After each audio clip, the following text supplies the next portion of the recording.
بسم اللہ الرحمن الرحیم۔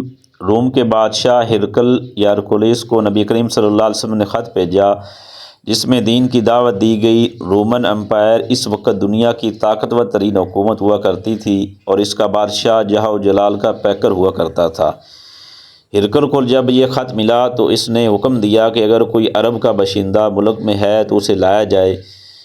اس وقت اتفاق سے ابو سفیان اپنے لوگوں کے ہمراہ تجارتی دورے پر وہاں موجود تھے، چنانچہ انہیں بادشاہ کے دربار میں بلایا گیا۔ یہ وہ وقت تھا جب ابو سفیان نے اسلام قبول نہیں کیا تھا اور غالباً حال ہی میں نبی کریم صلی اللہ علیہ وسلم کے ساتھ قریش مکہ کا معاہدہ بھی ہو چکا تھا۔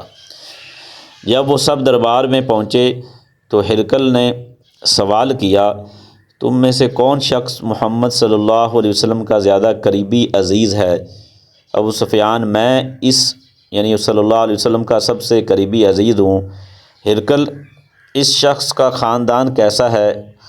ابو سفیان، وہ اونچے عالی نسبت والے ہیں۔ ہرقل، اس سے پہلے بھی کسی نے ایسی بات یعنی نبوت کا دعویٰ کیا تھا؟ ابو سفیان، نہیں۔ ہرقل، اس کے بڑوں میں کوئی بادشاہ گزرا ہے؟ ابو سفیان، نہیں۔ ہرقل نے پھر سوال کیا، اس کی پیروی کرنے والے طاقتور ہیں یا کمزور؟ ابو سفیان، کمزور لوگ ہیں۔ ہرقل، اس کے ماننے والوں میں سے کوئی واپس پلٹا ہے یعنی مرتد ہوا ہے اسلام لانے کے بعد؟ ابو سفیان، نہیں، سب کے سب قائم ہیں۔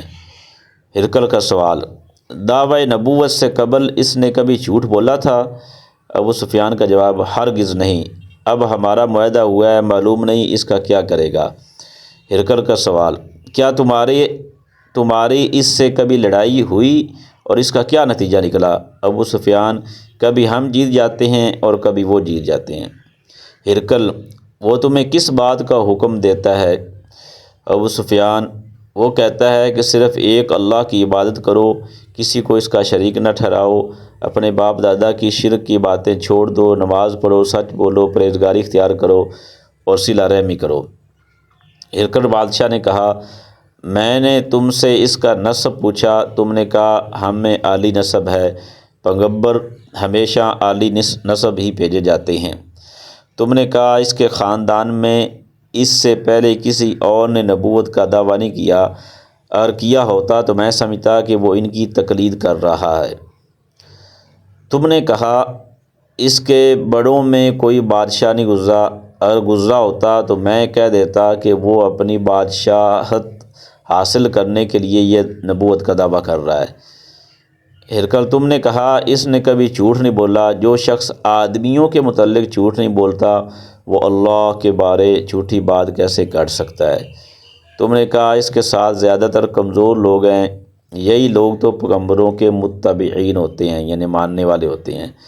تم نے کہا اس کے ساتھی بڑھ رہے ہیں، ایمان کی یہی کیفیت ہوتی ہے کہ وہ ہمیشہ بڑھتا ہے۔